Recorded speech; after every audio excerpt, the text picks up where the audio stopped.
Now we are moving in some heavy topics, and you are actually ready to show this in practice. So today's topic will be mitochondrial dysfunction and exploring its effects on health. So could you just start talking about like what is the role of mitochondria and how does it transfer into energy production and things like that, which everyone kind of hears, but maybe some still don't understand what it actually is and how it becomes dysfunctional and so on and so forth. Yeah. So everybody kind of has a base understanding, or at least they've been told, back when they went to school, sometime in high school or wherever, right, when they were young in biology class, that mitochondria are the powerhouse of a cell. And for all intents and purposes, that's pretty accurate. But it also does so much more. It's way more than that. And that's kind of what we're going to get into today. So the basis of how mitochondria are the powerhouse of the cell, just as a quick overview, is all your food, every bit of it, goes to the mitochondria and is broken down into some chemicals called NAD and FAD. Those get used as cytochrome 1 and 2. For those that don't know what cytochromes are, and they're just, think of it like parts of the cell or proteins in the cell. That's exactly what they are, embedded in the intermitochondrial membrane that transport electrons from all your food. There's 4 of them, cytochrome 1, 2, 3, and 4. So they're easy to remember. They're just numbered like that.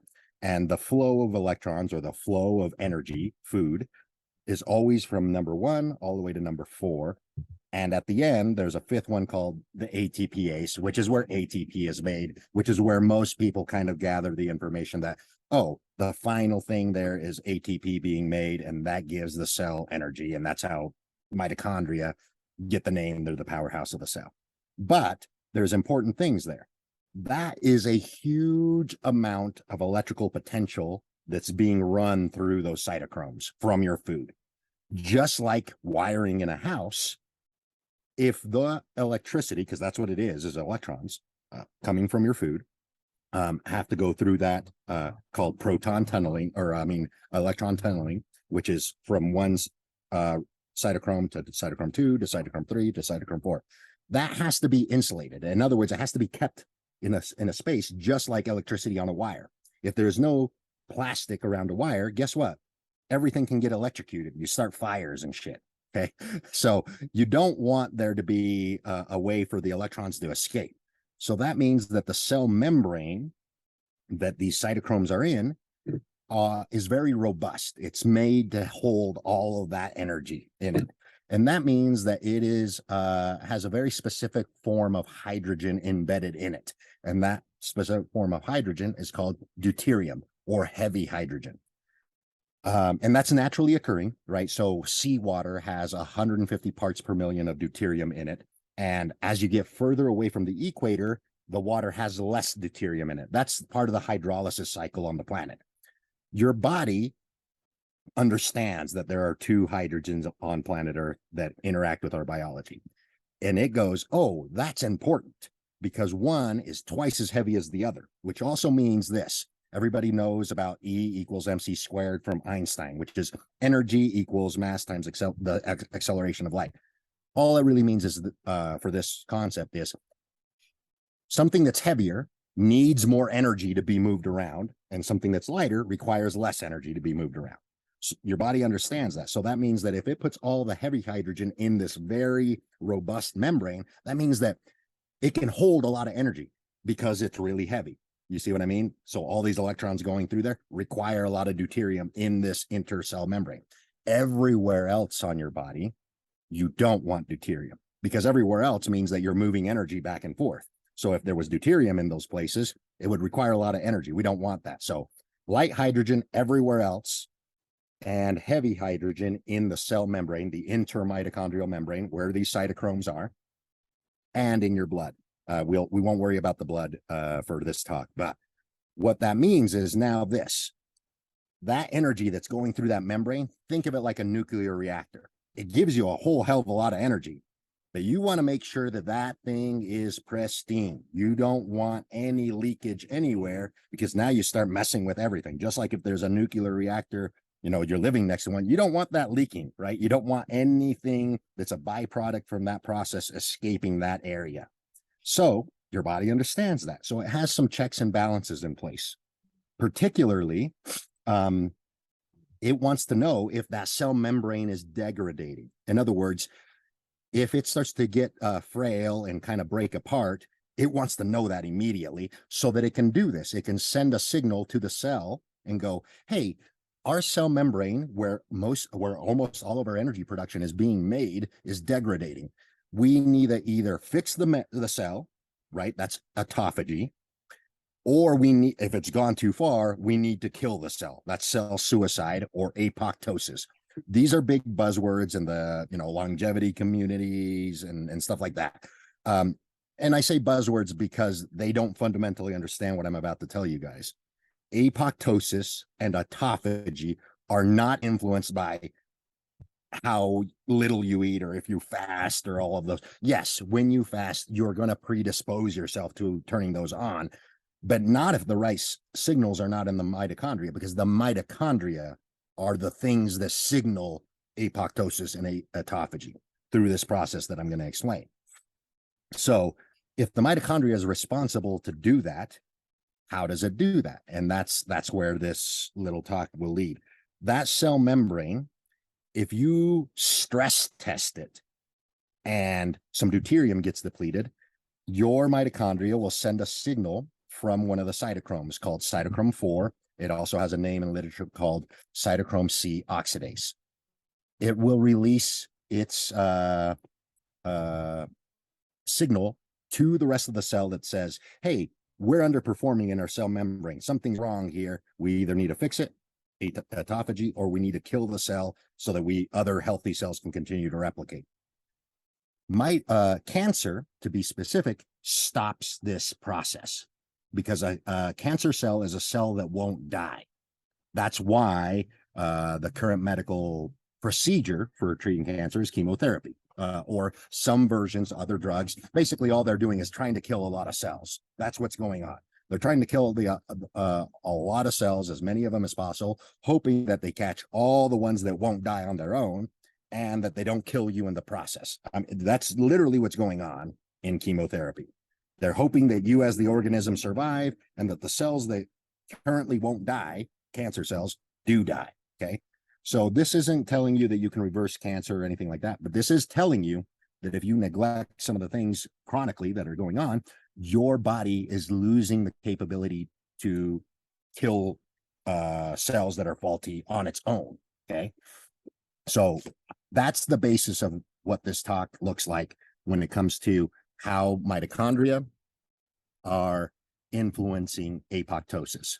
Now, we'll get into the trigger is a protein called BCL2 protein. And what it does is it gets information from sunlight, particularly infrared A and UVA light.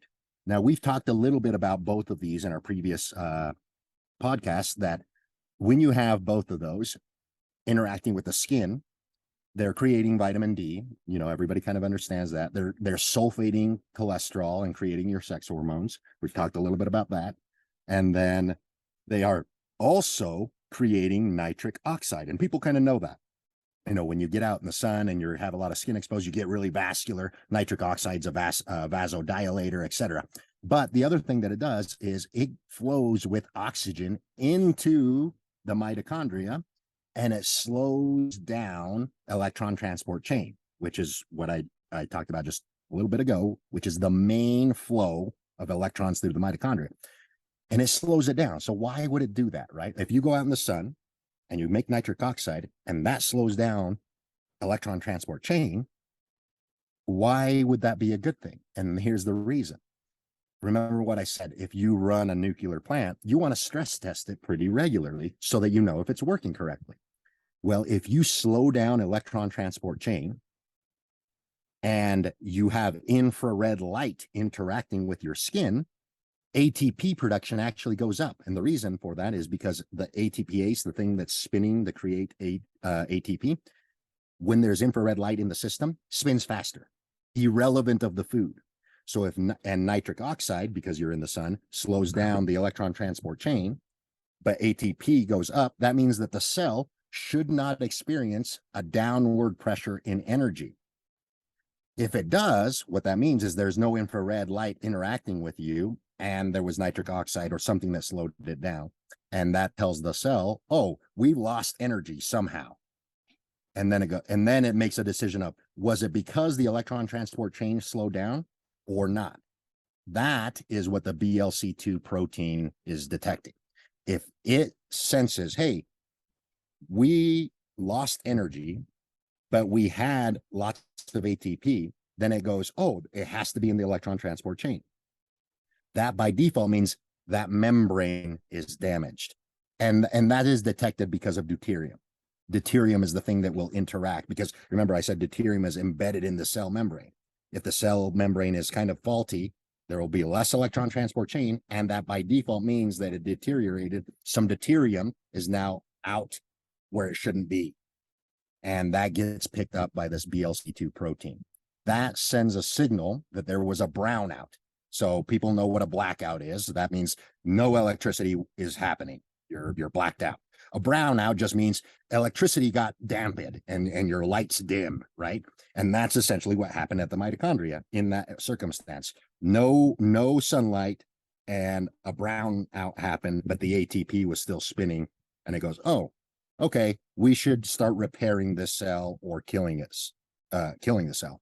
But when there's cancer involved, BLC is blunted because cytochrome 4 cannot send a signal for apoptosis. The reason why it can't is because cytochrome 4 has 4 red light detectors. You see what I'm getting at? So ATPase spins faster when there's red light. Cytochrome 4 has 4 red light detectors. If cytochrome 4 doesn't detect red light, but the ATPase also doesn't spin faster, then by default, the only way you're going to get more energy is by pulling more electrons through. So electron transport chain goes up. So that means that you're producing a lot of energy, but there's no way to detect if the deuterium is getting released because the red light isn't interacting at cytochrome 4 with those 4 detectors. So there's no way for the cell to send a BLC protein signal that tells the body, hey, we might be seeing some deuterium leak from the membrane. That's the start of cancer.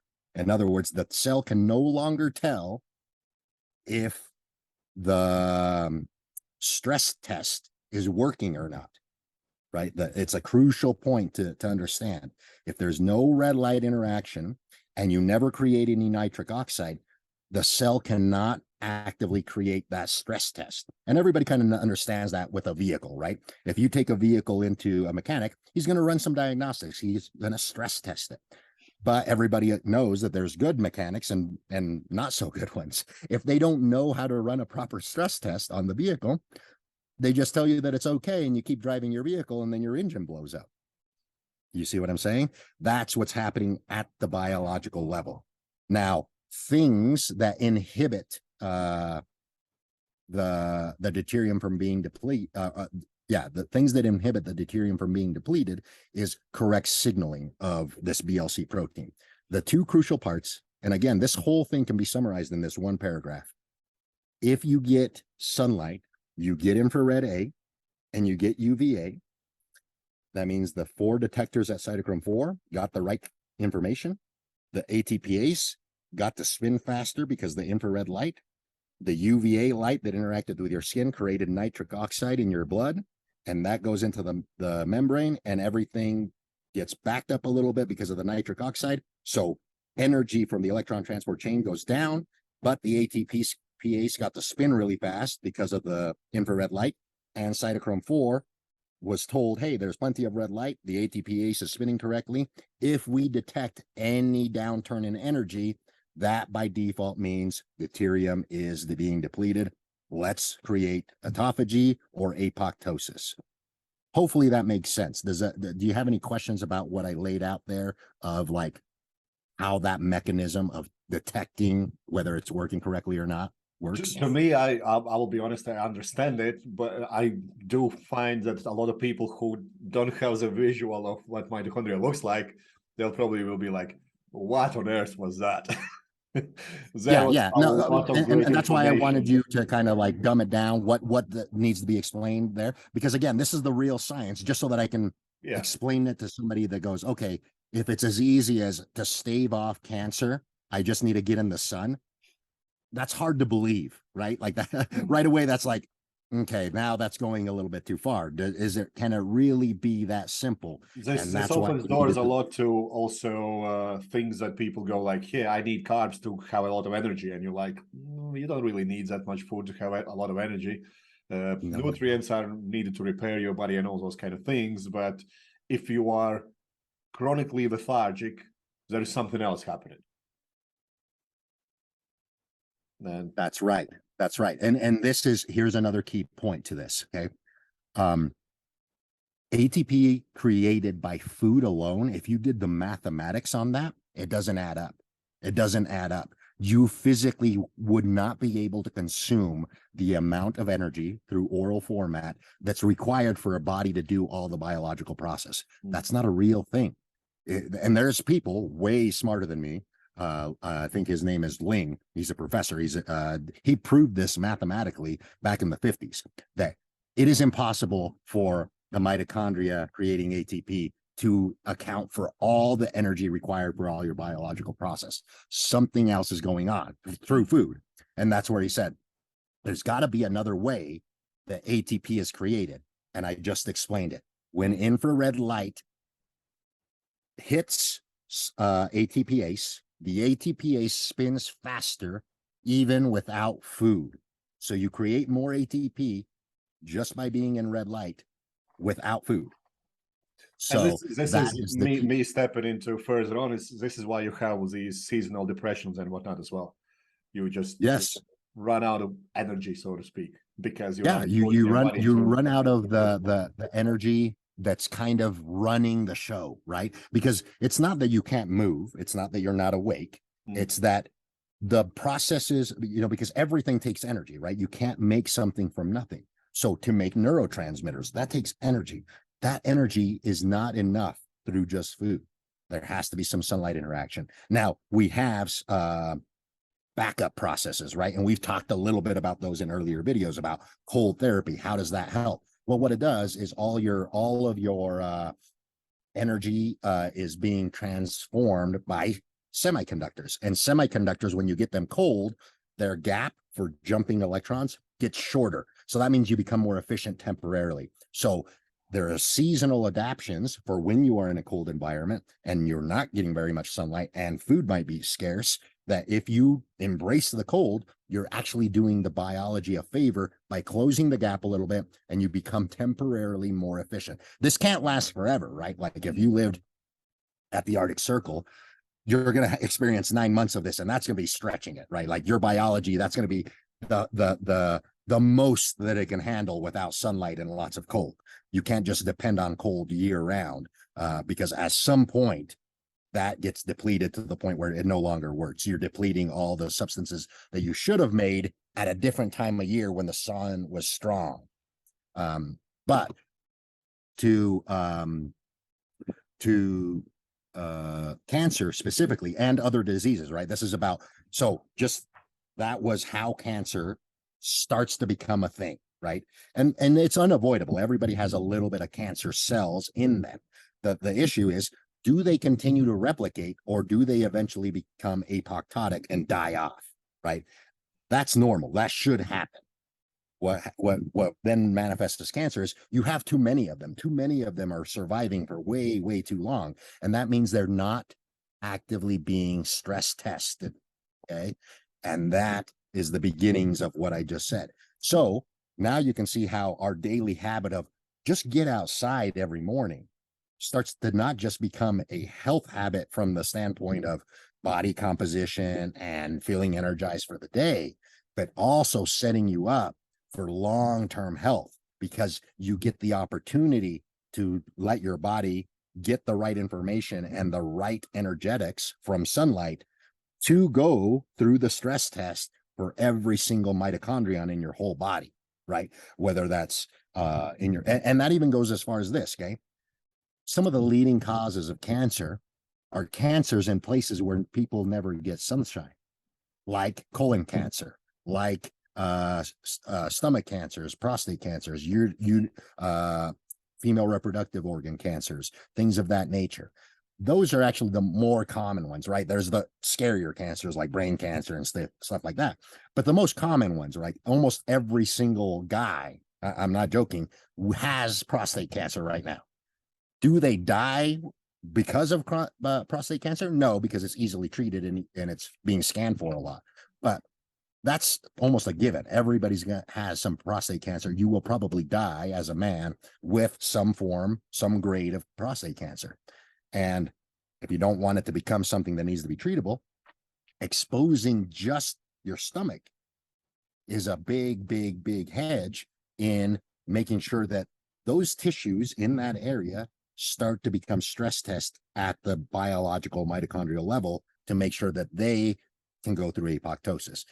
And when you start thinking about it in that form, skin cancer, for example, it actually has some studies out there where some aggressive use of sunscreen elevates your cancer risk.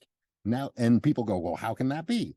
And this is why, is because sunblock is literally blocking the sun from interacting with your skin to run this stress program.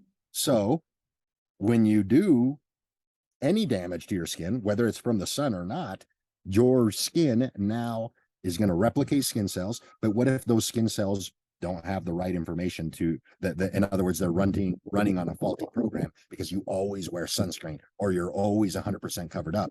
You are elevating your risk of skin cancer in that case. Now, I'm not saying that going out and getting sunburned, right? Like here's a thing. Immediately people will go, well, I'm just going to stop wearing sunscreen and go out and into the sun every single day. That's not what I'm saying. What I'm saying is, just like training, if you have atrophied skin because you always are covered up, you're not going to be able to go in and spend all day out in the sun. You're going to get burned and that's going to hurt. Treat it just like training. A little bit goes a long way. And certain times of the day are more beneficial. Morning and evening only have infrared A and UVA, which is what I just said, are crucial for the signaling process, but there is no UVB, so you can't burn your skin, right? So that becomes friendly on both sides. It becomes friendly on the side of you're giving your whole body the right information to do all its biological processes, and you're avoiding the UVB, which means that if you're somebody who's trying to wean yourself off of using sunscreen all the time, you don't have to worry about burning your skin in the first 3 or 4 hours of the day or the last 3-4 hours of the day. And eventually you work, 5 or 10 minutes at a time in the middle part of the day of, oh, I can be in the sun for 5-10 minutes and my skin gets a little pink, but there's no damage. I don't hurt. And now you treat it just like training. You can increase your exposure to the point where then finally you can spend most of the day, if not all of the day, out in the sun without any sunscreen, and you're not having any skin issues. Zero pain, zero blistering, but you're getting a lot of tanning and things of that nature. We talked about this a little bit in the episode of thyroid and stuff like that. And this is how you start that process, right? If you're somebody who burns really easy and you use a lot of sunscreen, you start in the places that we've been guiding you guys from the very beginning. Start in the morning, start getting all your solar exposure in the morning. That's going to, by default, run the programs correctly without exposing you to a greater risk because you've been led astray by people telling you need sunscreen every time you're outside, or you need to be 100% covered up. You don't want any sun interaction with you. That's not true. You want lots. You have to graduate to that lots if you spend a lot of time in the I cover up a lot. So going through all of that, because I think main takeaway is you get dysfunctional mitochondria by living modern lifestyle, because let's be honest, it's only been a couple hundred years When we live like this, we are exposed to blue screens all the time.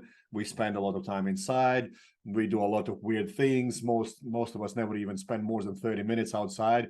Going to your car and then driving to your office and sitting there all day and then going and meeting your friends at the restaurant is not going outside. It's just not. So going through all that, so habitual changes might improve your overall health. We know that. If you go out and spend a day in forest, you're going to come back home, you will feel more energized, rejuvenated, all those kind of things. Is there something from nutrition that can have same negative effect on mitochondrial health? Yes, there can. So there's some interesting studies going on now. Remember what I said, this thing about deuterium, right? Deuterium, we want it in certain places and we don't want it in other places. And deuterium is naturally occurring. Deuterium comes from water and it is collected in our food sources. Okay.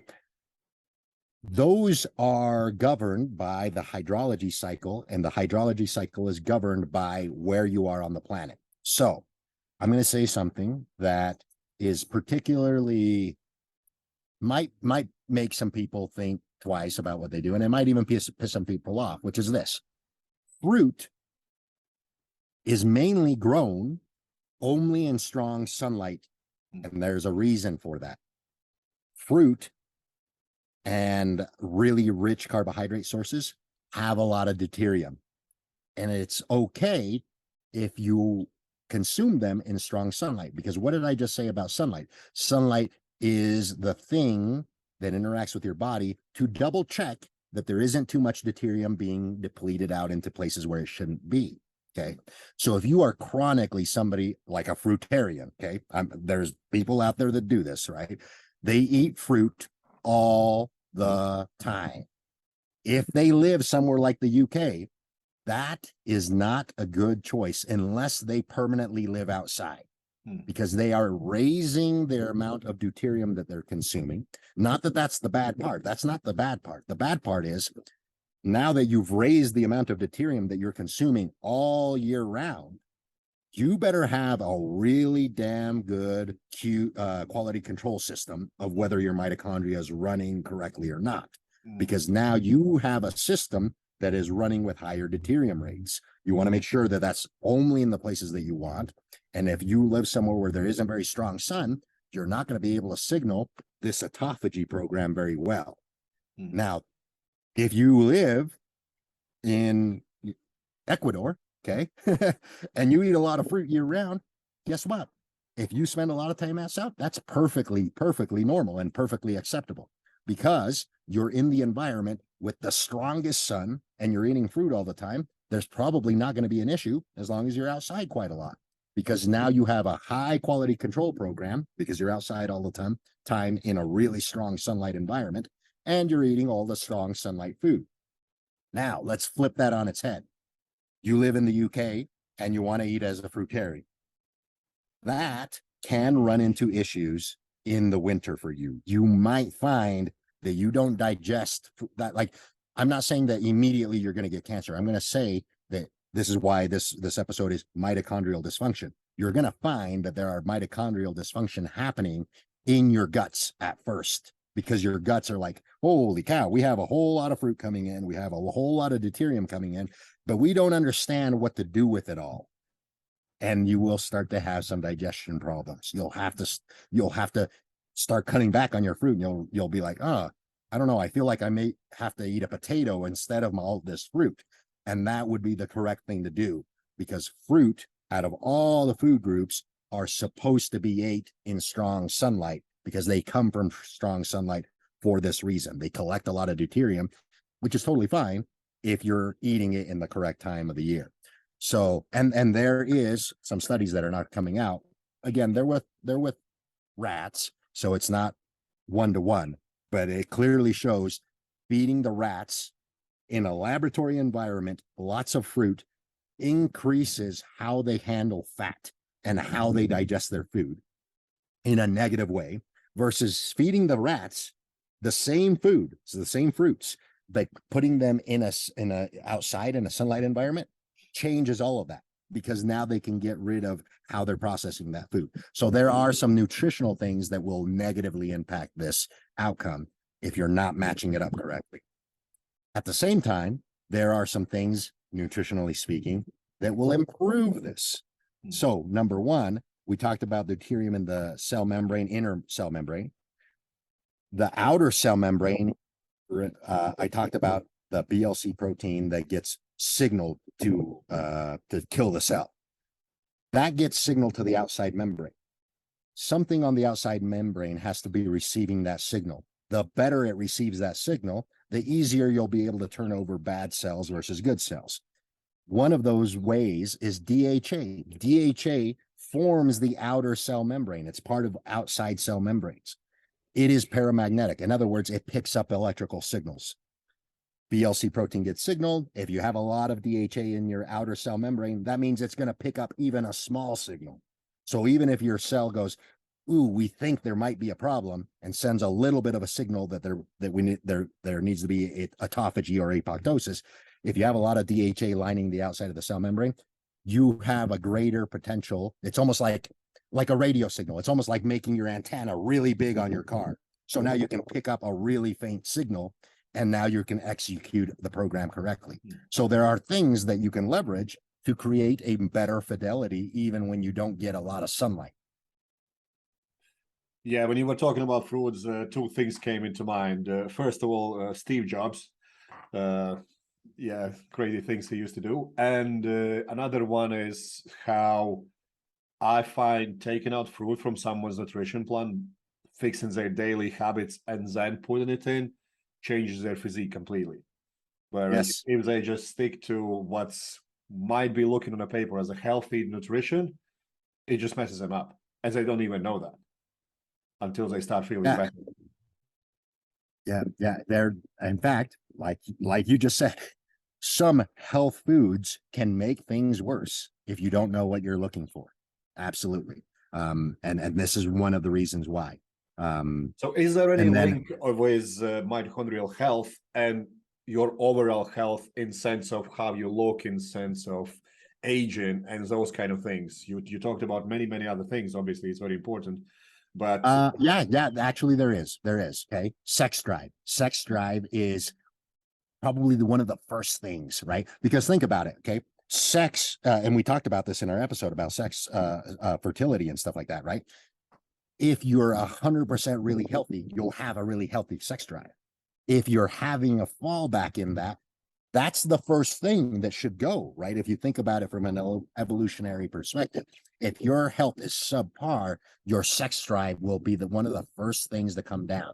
So yes, one of the first things that you don't need any lab work for is, for men, one of the things, hey, do I regularly wake up with an erection? Do I regularly have, am I easily aroused? Those types of things. Same thing with women, but they don't physically see an erection, things of that nature, but they're easily able to get in the mood, and blood flow in the sex organs is really good and all of that type of stuff. Yes, those are signs number one of there's probably some kind of mitochondrial dysfunction. And the reason for that is because sex hormones themselves are very energy intensive, right? If you and I kind of know a little bit about this, but for people that don't understand, sex hormones start as cholesterol, right? There's a lot of steps from cholesterol all the way down to your final sex hormones. There's signaling, there's transmutations, there's a lot of energy in there. That not all of that energy, just like we stated at the beginning of this video, not all of that energy comes from your food. A lot of that energy has to be captured from your environment, and it gets captured by your mitochondria. Okay. So think of your mitochondria not just like the powerhouse of the cell, as in it's creating the power. It's also the antenna or the solar panel that collects free energy from your environment, turns it around, and uses it for other things, right? Your mitochondria are almost like what's the popular thing right now with environmentalists? That's hybrid cars, right? Like, hey, you have a gas engine, you have an electric engine, and then you can put a solar panel on top of the car and it collects energy from all sorts of different environments. Well, guess what? That's not a new idea. Nature already executed on that. It's your mitochondria. Your mitochondria is capable of making the energy through food stuff. It's capable of collecting the energy through sunlight stuff.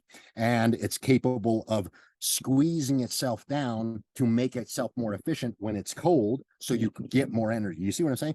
It's nature has already been an expert at making everything as efficient as possible in this environment because it's had 3 billion years to figure it out.